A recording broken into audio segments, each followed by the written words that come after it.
दोस्तों, आयशा की बहन बानो जो घर की वाहद कफील थी और जिसने अपनी पसंद की शादी ना होने पर जॉब छोड़ दी थी और उस वक्त से अब तक घर में फारग बैठी है। अब इसकी मां बासत से बात करेगी ताकि बासत के ऑफिस में से जॉब मिल जाए।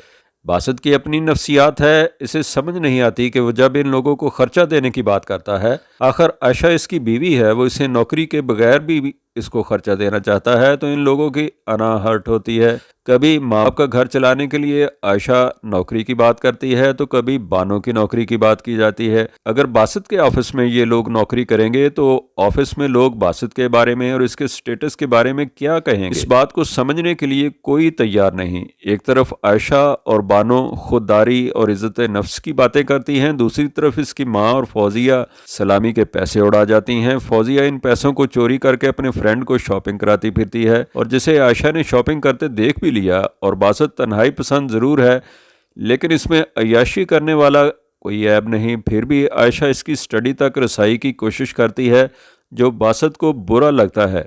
दोस्तों, अगर बचपन में बासत को माँ का प्यार और तरबियत नहीं मिली तो आयशा और इसकी बहनें भी बाप के साये से महरूम रही हैं।